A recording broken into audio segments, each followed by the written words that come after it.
السلام علیکم۔ آج کا درس سورہ نساء آیت نمبر 82 سے شروع ہے۔ پہلے آپ کے سامنے مروجہ ترجمہ پیش کروں گا اور پھر اس کے بعد ہم اس کو سمجھیں گے اور اسی میں آپ کو آپ کے سوالات کے جوابات بھی ملتے رہیں گے۔ گزارش یہ ہے کہ درس کے دوران سوال نہ کریں، درس کے بعد سوال کا سیشن ہے۔ 4 کی 82۔ پھر کیا وہ قرآن پر غور نہیں کرتے، اور اگر اللہ کے سوا کسی اور کے پاس سے ہوتا تو اس میں ضرور بہت اختلاف پاتے۔ یہ اللہ کے قرآن سمجھنے کا ایک بڑا اچھا اصول ہے کہ قرآن میں اختلاف نہیں آنا چاہیے۔ اگر تراجم میں اختلاف آ رہا تو سیدھی سی بات ہے، مترجم کی غلطی، اللہ کی غلطی نہیں ہے۔ لیکن بہت سارے جو فقہی لوگ ہیں، یعنی خاص طور پر جو فرقہ پرست لوگ ہیں، وہ یہ کہتے ہیں کہ اختلافاً کثیرہ کی بات ہے کہ بہت اختلاف ہوتا ہے، تو بہت اختلاف نہیں لیکن تھوڑا اختلاف ہے۔ تو دیکھیے یہاں بات کیا ہو رہی ہے۔ افلا یتدبرون القرآن، کیا پس نہیں تم القرآن میں تدبر کرتے ہو؟ ولو کانا، اگر ہوتا من عند غیر اللہ، غیر اللہ کے پاس سے، لوجدو، ضرور پاتے، فیہ، اس میں اختلافاً کثیرہ، بہت اختلاف۔ اس آیت میں اللہ نے جو واضح طور پر ہدایت دی ہے کہ قرآن میں کیوں تدبر نہیں کرتے ہو۔ تدبر کا مطلب ہے کہ سوچ سمجھ کر اس کے بعد فیصلہ کرنا، یعنی اس کے اوپر اگر عمل کریں گے تو کیا نتیجہ آئے گا، نہیں کریں گے تو کیا نتیجہ ہوگا، اچھی طرح غور و فکر کر کے سوچ سمجھ کر جب عمل کیا جائے اس کو تدبر کہا جاتا ہے۔ تو جب آپ تدبر کریں گے کہ حکم کیوں ہے، اس کے کیا فوائد ہیں، کیا نقصانات ہیں، جب ہر پہلو سے غور کر لیں گے تو بات سمجھ میں آگا۔ جب اس طرح سے غور کریں گے تو اگر یہ واقعی غیر اللہ کے پاس سے ہوتا تو اس میں ضرور اختلاف پاتے۔ تو یہ ایک قرآن سمجھنے کا اصول بھی کہ قرآن میں کہیں اختلاف نہ آئے۔ ہمارے یہاں اکثر لوگ اختلاف کرتے ہیں اور بہت زیادہ کرتے ہیں، خاص طور پر کہتے ہیں کہ جی اللہ نے حکم دے دیا اور تفصیل نہیں دیا۔ مثال کے طور پر نماز، روزہ، حج، زکوٰۃ، یہ کوئی تفصیل قرآن میں موجود نہیں ہے۔ یہ کہتے ہیں اللہ کا حکم دے دیا اور تفصیل نہیں ہے۔ تو یہ تفصیل میں اختلافات اس لیے آ رہے کہ قرآن میں اس کی تفصیل ہی نہیں ہے، جبکہ اللہ کہہ رہا ہے کہ میں نے مکمل حکم اور تفصیل دونوں دے رکھا ہے۔ شرط یہ ہے کہ آپ صرف قرآن سے سمجھیں گے تو بات سمجھ میں آئے گی، لیکن اگر آپ غیر اللہ کے کلام کی ملاوٹ کرتے رہیں گے تو آپ حق بات تک نہیں پہنچ سکتے۔ یاد رکھیے کہ اللہ کے رسول کے دور میں یا صحابہ نے بھی صرف قرآن ہی پکڑا تھا۔ اس وقت کوئی سنت اور حدیث کے نام پر کتابیں نہیں تھیں، تو وہ دنیا میں اپنے وقت کے سپر پاوروں کو شکست دے کر غالب آ گئے تھے۔ لیکن اس کے بعد سے جب سے اس میں غیر اللہ کے کلام کی ملاوٹ کیا، صلاۃ کو نماز بنا دیا، زکوٰۃ کو ٹیکس بنا دیا، حج کو ایک گھومنے پھرنے کا ذریعہ بنا دیا، روزہ کو بھوکا پیاسا رہنا بنا دیا، جب سے غلبہ بھی ختم ہو گیا اور دنیا بھر میں ذل و خوار بھی ہو رہے ہیں۔ اور جب ان کے پاس کوئی امن کی خبر آتی ہے یا خوف کی تو اسے مشہور کر دیتے ہیں، اور اگر اسے پہنچاتے رسول کی طرف اور اپنے حاکموں کی طرف، تو جو لوگ ان میں سے تحقیق کر لیا کرتے ہیں اس کو جان لیتے، اور اگر اللہ کا فضل نہ ہوتا تم پر اور اس کی رحمت نہ ہوتی تو چند ایک کے سوا تم شیطان کے پیچھے لگ جاتے۔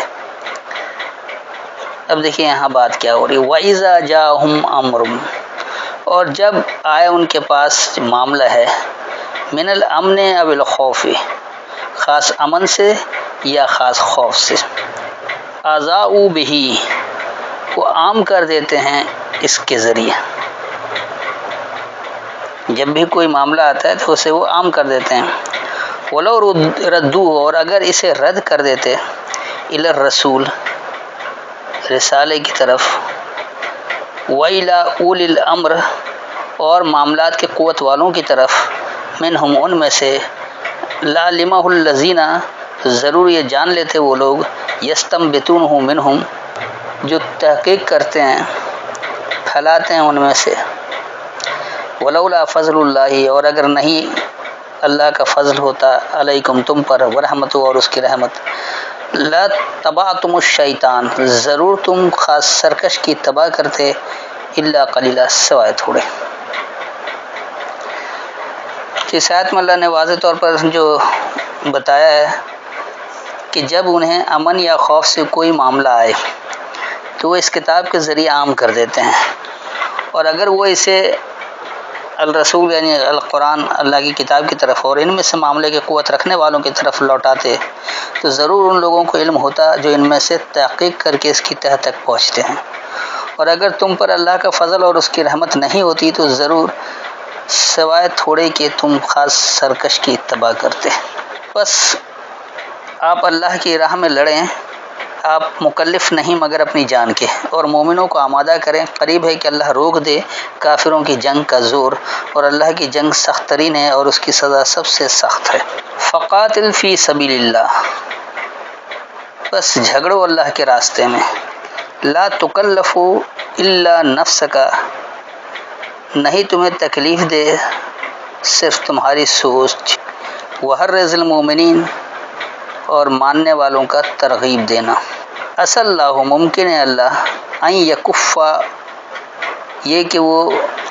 کافی ہو جائے، یا اس کو آپ ہمسر کر دیں، یہ بھی کہہ سکتے ہیں، باس الذین کفروا، انکار کرنے والے لوگوں کی برائی، واللہ اشد باسا، اور اللہ زیادہ سخت برائی والا ہے، واشد تنقیلا، اور زیادہ سخت عبرتناک انجام دینے میں۔ تو اس آیت میں جو دراصل اللہ نے ہدایت دی ہے اس کو دیکھیں کہ آپ کو اللہ کے راستے میں جھگڑنا ہے، اور یہ جھگڑنا یہ نہیں کہ آپ گولی لے کر نکل جائیں، پسٹل سے قتل کر دیں، یا چھری چاقو مار دیں، یا ڈنڈے لاٹھی سے ماریں۔ یہ جو قتل ہے اردو والا قتل نہیں ہے جس کا مطلب جان سے مار دینا ہے، تو یہ ہے باہمی جھگڑا۔ یہ ایسا جھگڑا ہے کہ اس میں دلیل بھی ہوتی ہے اور بغیر دلیل کے بھی بات ہوتی ہے، اس لیے یہ کرا، جو دلیل کے ساتھ جھگڑا ہوتا ہے، بحث ہوتی ہے، وہ حجت کہلاتا ہے، اور جو صرف بحث برائے بحث ہوتی ہے اس کو جدل کہا جاتا ہے۔ تو قتل میں ایسا جھگڑا ہے جس میں دلیل بھی ہے اور بغیر دلیل بھی۔ تو اللہ کے راستے میں تمہیں جھگڑنا ہے، جیسی حالات ہوں گے، جیسی سچویشن ہوگی اس کے مطابق کیا تو آپ دلائل سے بات کریں گے، یا اس میں لوگوں کے رویے کو دیکھتے ہوئے کس طرح سے بات سمجھ اس کے حساب سے کیا جا سکتا ہے۔ پھر اللہ یہ کہہ رہا ہے کہ تم اپنی سوچ کو اور جو ماننے والے کی ترغیبات ہے وہ تمہیں تکلیف نہ دے دیں، اور ممکن ہے کہ اللہ وہ ہمسر کر دے انکار کرنے والے لوگوں کی برائی۔ اب باس ہے جو وہ جنگ کو نہیں کہا جاتا، جیسے بیس المصیر برا ٹھکانے خود بھی کرتے ہیں، تو باس اور بیس ایک ہی بات ہے، مادہ ایک ہی ہے۔ تو انکار کرنے والے لوگوں کی برائی، انکار کرنے والے لوگ برائی کرتے ہیں، تو اللہ بتا رہا ہے کہ اللہ کا جو برائی ہے وہ زیادہ سخت دینا نہیں، اللہ نے جو بتائی ہے برائی وہ زیادہ شدید ہے، زیادہ سخت ہے، کیونکہ اگر آپ نے اللہ کے احکامات کی نافرمانی کی، اس برائی کو اپنا رہے تو اس کا انجام بھی زیادہ سخت ہے، وہ اشد و تنقیلا، اور وہ زیادہ سخت ہے عبرتناک انجام دینے میں۔ جو نیک بات میں سفارش کرے اس کے لیے اس سے حصہ ہوگا، اور جو کوئی سفارش کرے بری بات میں اس کو اس کا بوجھ حصہ ملے گا، اور اللہ ہر چیز پر قدرت رکھنے والا ہے۔ اب دیکھیے یہ عجیب سی بات لگ رہی ہے کہ سفارش کرے تو اس کا حصہ ہوگا نیک بات میں، اور اگر بری بات میں سفارش کرے تو اسی کا بوجھ ملے گا۔ سفارش کوئی کرے ہی کیوں؟ ایسا کس لیے ہوگا؟ ایسا تو ہونا نہیں چاہیے۔ اب دیکھیے یہاں بات کیا ہو رہی ہے، من یشفع شفاعتن، جو کچھ دور کرے، شفا کا مطلب کچھ دور کرنا، بیماری بھی دور ہوتی تو وہ شفا کہلاتا ہے کیونکہ بیماری دور ہو گئی۔ تو دراصل اس کا بنیادی مطلب شفا کا مطلب ہے کچھ دور کرنا، تو جو یہ کچھ دور کرے، شفاعتن حسنتن، کچھ دور کرنا توازن سے، یکن لہ نصیب منہا، تو یہ ہے اس کے لیے حصہ اس سے۔ ومن یشفع شفاعتن سیئتن، اور جو کچھ دور کرے، دور کرنا ایک برائی سے، یکن لہ، تو یہ ہوگا اس کے لیے کفل منہا، کافی ہوگا اس سے۔ وکان اللہ، اور اللہ ہے علی کل شیء مقیتا، ہر ایک شے پر ضرورت کے تحت دینے والا۔ تو مقیت جو قدرت کی بات نہیں آ رہی ہے، قدر لفظ نہیں ہے، قدر نہیں ہے، قدر کا مطلب بھی پیمانہ ہوتا ہے، قدرت وہ چیزیں نہیں جو ہمارے ہاں جادوئی طور پر بنا رکھا ہے۔ اس آیت میں جو اللہ نے واضح طور پر ہدایت دی ہے کہ جو یہ دور کرے توازن سے کچھ دور کرے تو یہ اس کے لیے اس سے حصہ ہے، اور جو کچھ دور کرے برائی سے دور کرنا تو یہ اس کے لیے اس سے ذمہ دار ہے وہ اس کا۔ کفل کا مطلب ذمہ دار، بوجھ اٹھانا، کفیل اسی سے لفظ نکلا ہے، کافی ہونا بھی آپ کہہ سکتے ہیں۔ اور اللہ ہر ایک شے پر اس کی ضرورت کے تحت دینے والا ہے، تو اللہ تو اپنے حساب سے سب کچھ دے رہا ہے، اس میں کوئی آگے پیچھے نہیں ہوتا ہے، اس میں یہ نہیں ہوتا ہے کہ خوش ہو کر زیادہ دے دے اور ناخوش ہو کر بند کر دے، ایسا اللہ کیا نہیں ہے۔ اللہ نے ایک پیمانہ مقرر کر رکھا ہے، اس کے مطابق وہ دیتا رہتا ہے جو بھی عمل کرتا ہے، چاہے وہ اللہ کو مانے یا نہ مانے۔ اور جب تمہیں کوئی دعا دے، سلام کرے تو تم اس سے بہتر دعا دو یا وہی کہہ دو، بے شک اللہ ہر چیز کا حساب کرنے والا ہے۔ وَإِذَا حُيِّيتُمْ، اور جب کوئی تمہاری احیا کرے، یہ دعا نہیں ہے، احیا یعنی زندگی دینا، نشو و نما دینا، پروان چڑھانا، بِتَحِيَّةٍ، تمہیں نشو و نما دے رہا ہے، تمہیں زندگی دے رہا ہے، فَأَحْيُوا بِأَحْسَنَ مِنْهَا، بس تم بھی نشو و نما دو، تم بھی زندگی دو خوب توازن کو، اس سے متوازن کیسے،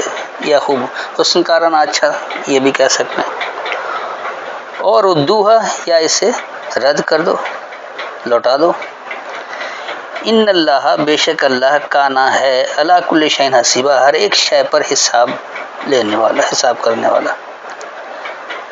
اس آیت میں اللہ نے واضح طور پر بتا دیا کہ اور جب کوئی تمہاری احیا کرے، تم بھی احیا کرنے پر ہو، بس اس سے خوب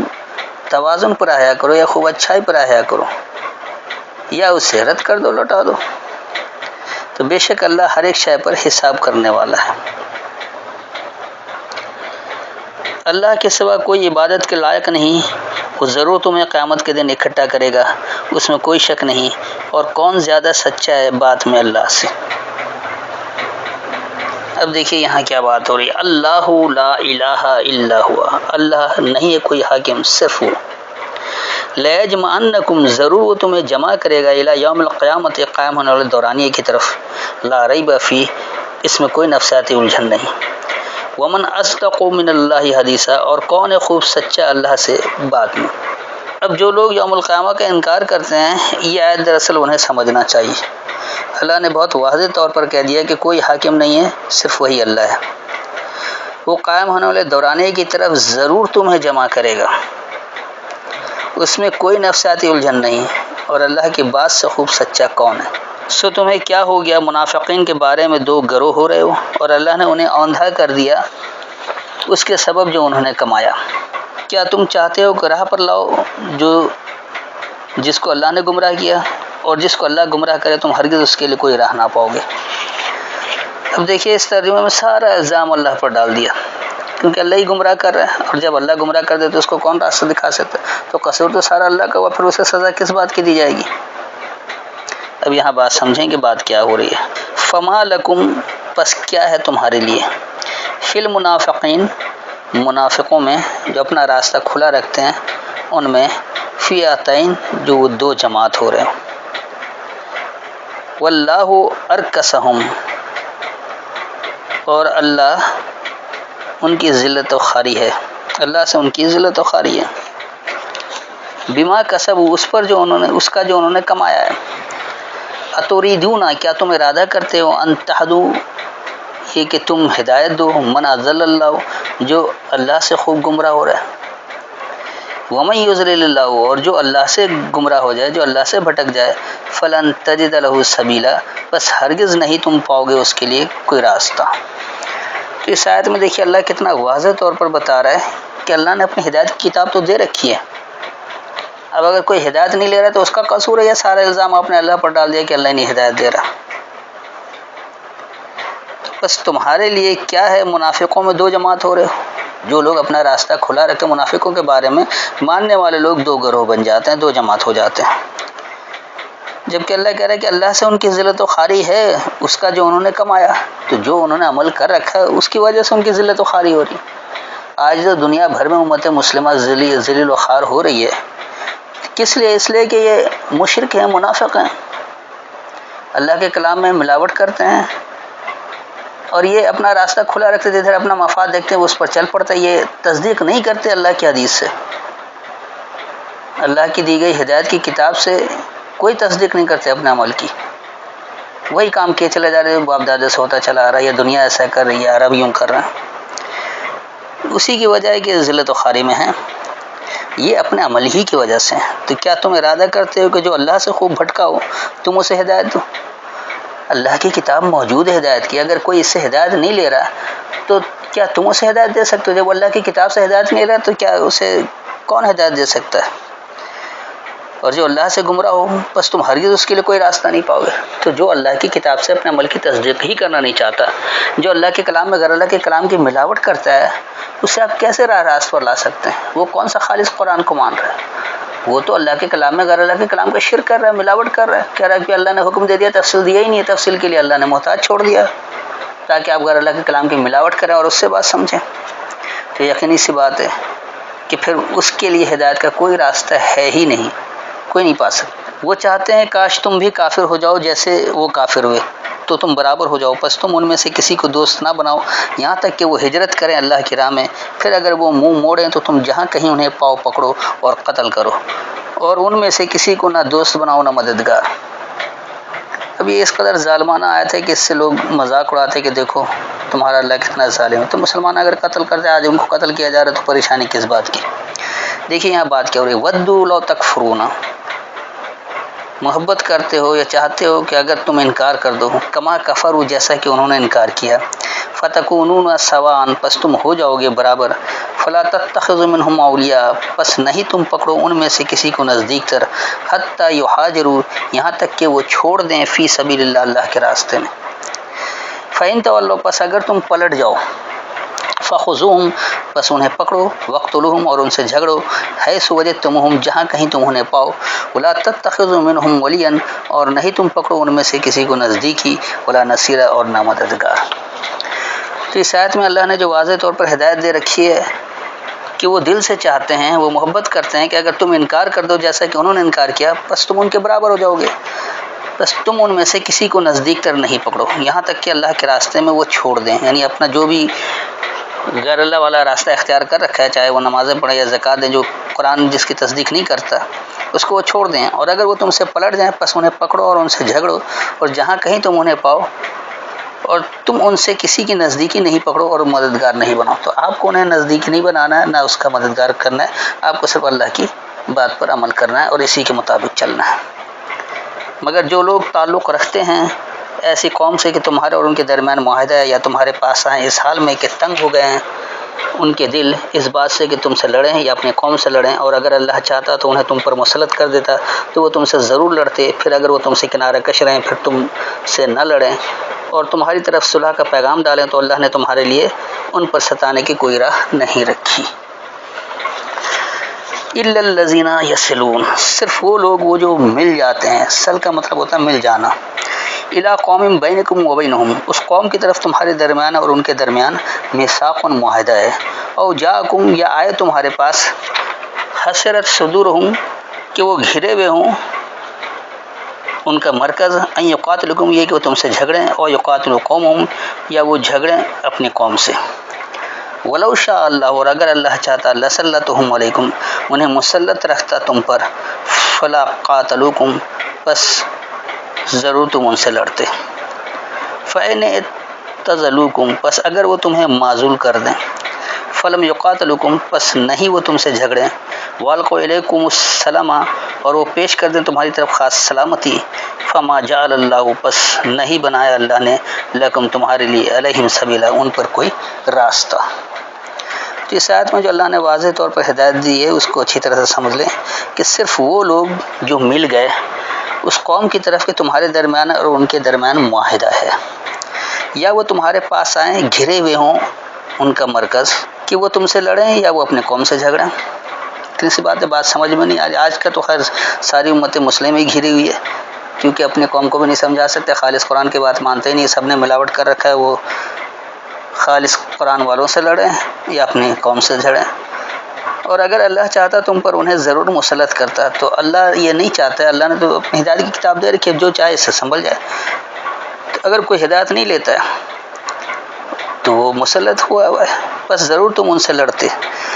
بس اگر وہ تم سے کنارہ کشی کریں، یعنی وہ اگر الگ ہو جاتے ہیں تو بس وہ تم سے نہیں لڑیں اور تم پر سلامتی پیش کریں،